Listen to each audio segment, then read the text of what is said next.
Everyone, कैसे हैं आप सभी। उम्मीद है कि आप सब बहुत अच्छे होंगे और आप सबकी तैयारी भी बहुत अच्छी तरीके से चल रही होगी। और मौसम तो आजकल बहुत ही ज़्यादा सुहाना है। इतनी बारिश होती रहती है ना कि पूछ मत। इतनी बारिश होती है कि बाहर आ गया है। दिखाती हूँ, एक मिनट रुक जाओ।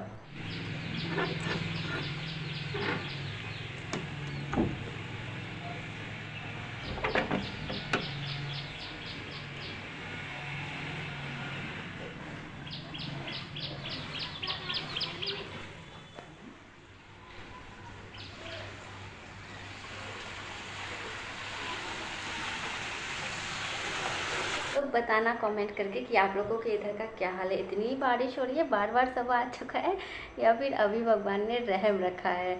अभी तो मतलब इतनी ज़्यादा इधर बारिश हुई है ना कि मतलब हर जगह पानी पानी हो गया है। यहाँ तो थोड़ी सी भी बारिश हुई तो समझो इतना पानी भर जाता है। चलो कोई नहीं, हमें क्या। तो चलो फिर स्टडी करना स्टार्ट करते हैं। और अभी जस्ट नहा के आई हूँ। अभी मैंने खाना भी नहीं खाया है। पहले वीडियो बनाऊँगी आप लोगों के लिए और उसके बाद फिर खाना खाऊँगी।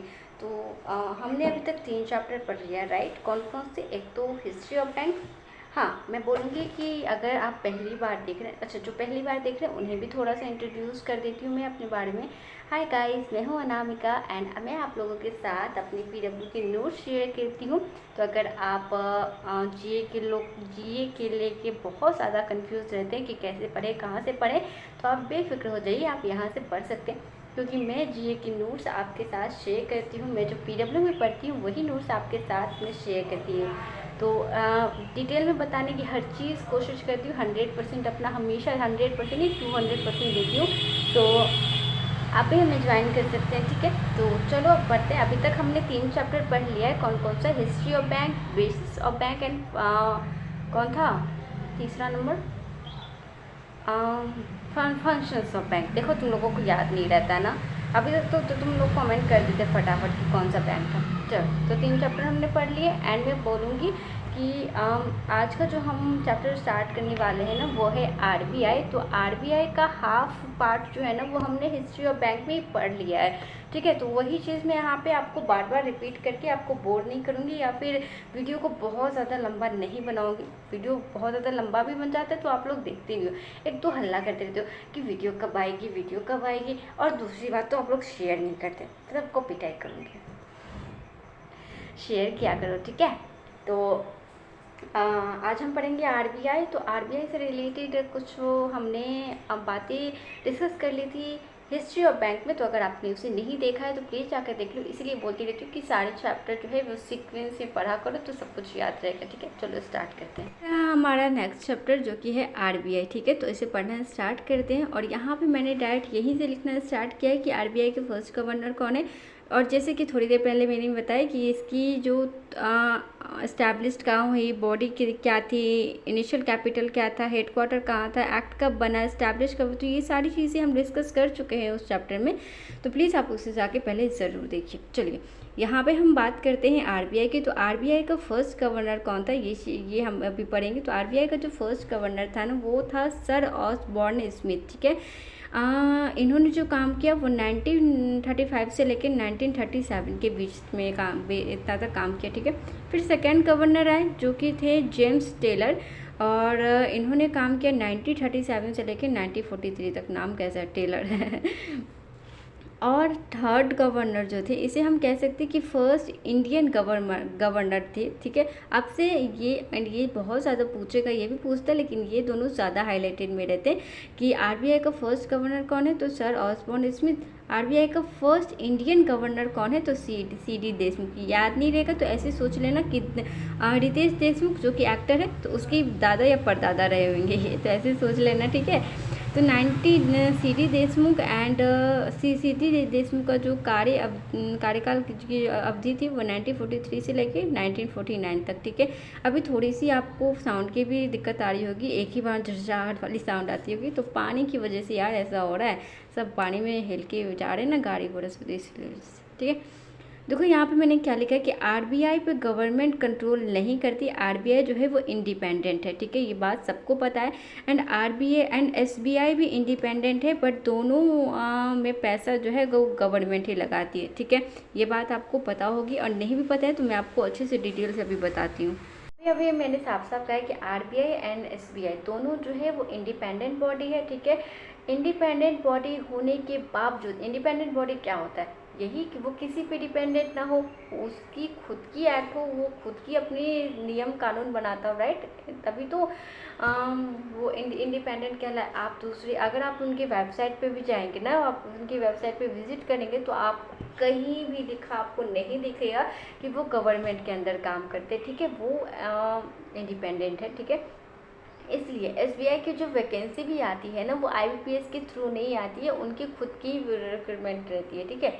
चलो इतनी बात तो आप समझ गए होंगे। अब आगे ये है कि आरबीआई एंड एसबीआई, इसका मतलब तो यही हुआ कि आरबीआई एंड एसबीआई का तो खुद का एक्ट है, मतलब वो किसी और की बातें नहीं मानता होगा, मतलब वो किसी और के नियम कानून नहीं फॉलो करता होगा जब उसने अपने लिए कानून बना रखा है। लेकिन ऐसा नहीं है, गवर्नमेंट अगर इन दोनों को अगर कोई भी ऑर्डर दे तो इन दोनों को बात माननी पड़ती है। आरबीआई तो कभी कभी बकझक भी कर लेता है, लेकिन एसबीआई तो मान नहीं लेता है, जस्ट बिकॉज मैं आपको अच्छे से डिटेल में बताती हूँ। 2017 या 18 की बात है, गवर्नमेंट ने कहा आरबीआई से कि भैया जी देखो, हमें ना कुछ पैसों की ज़रूरत है और अभी हमारे कोष में पैसे उतने नहीं हैं जितने हमें देश चलाने के लिए चाहिए, लेकिन आपके पास तो पैसे रिजर्व में पड़े हैं, तो आप मुझे थोड़े से पैसे दे दीजिए, ठीक है, ताकि मैं देश का भला कर सकूँ, ताकि मैं देश में लगा सकूँ। तो आरबीआई ने मना कर दिया।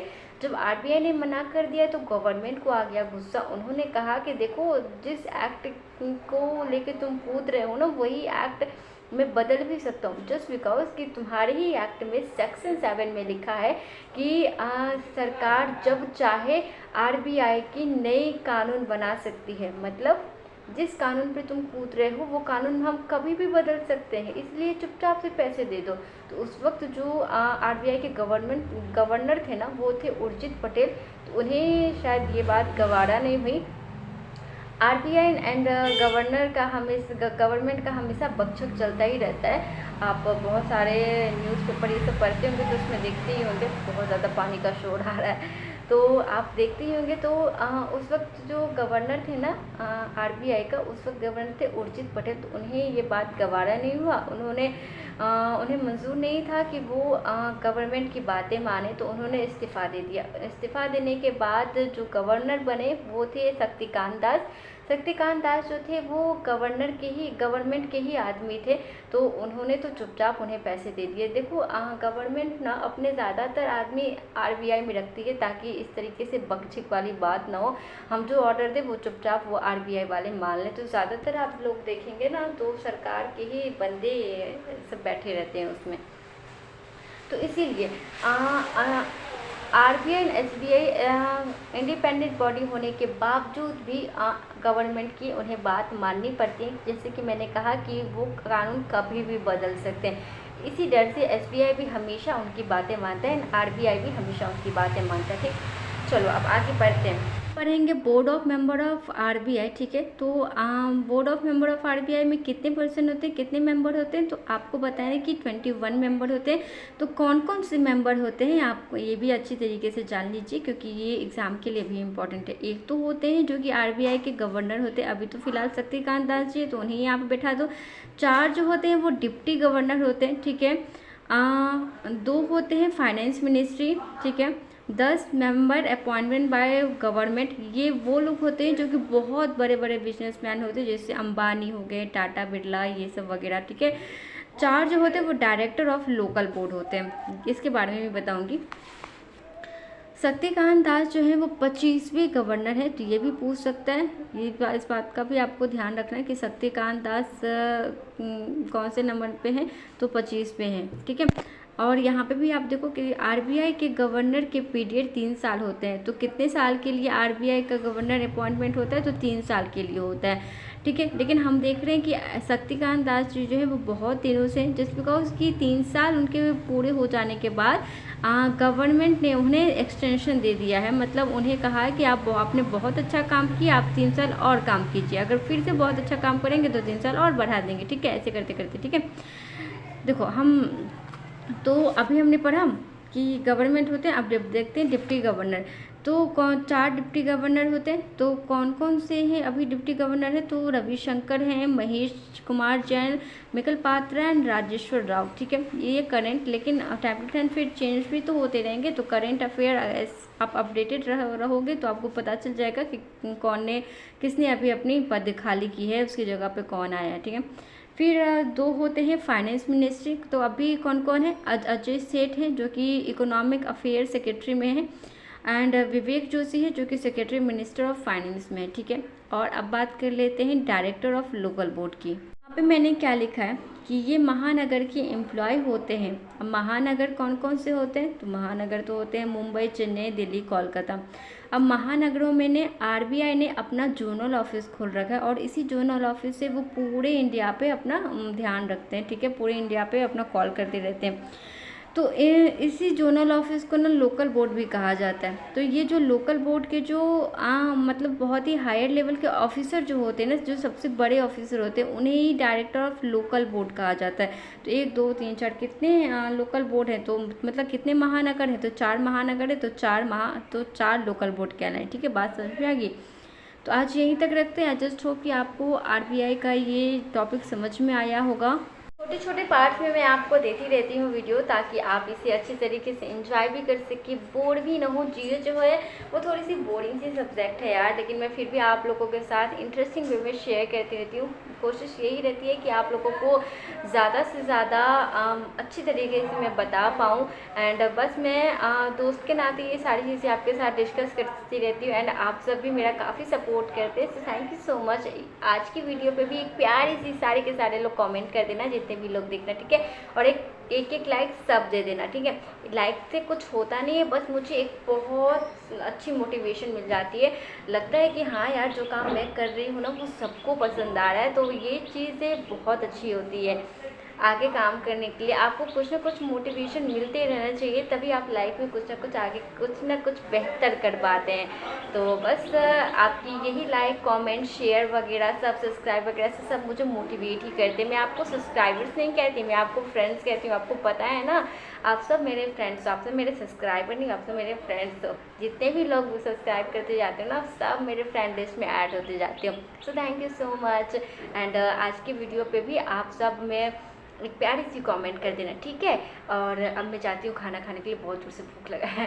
तो फिर मिलूंगी आपसे फिर से, एंड इसकी नेक्स्ट वीडियो भी आएगी, सो डोंट वरी, ठीक है। आरबीआई जो है वो खुद में बहुत बड़ा चैप्टर है, लेकिन थोड़ी सी पार्ट ना हमने पहले भी कवर कर लिया। तो ये जो आरबीआई है अब 2 से 3 वीडियो में ख़त्म हो जाएगा। एक वीडियो तो अभी आपको मिल रहा है, एंड 2 वीडियो फिर आएगा, और उसके बाद आरबीआई भी ख़त्म हो जाएगा। सो डोंट वरी, हंसते खेलते जीए के सारे सिलेबस हम कंप्लीट कर लेंगे, ठीक है। तो एंजॉय एंड बाय बाय, मिलोगे फिर से, बाय।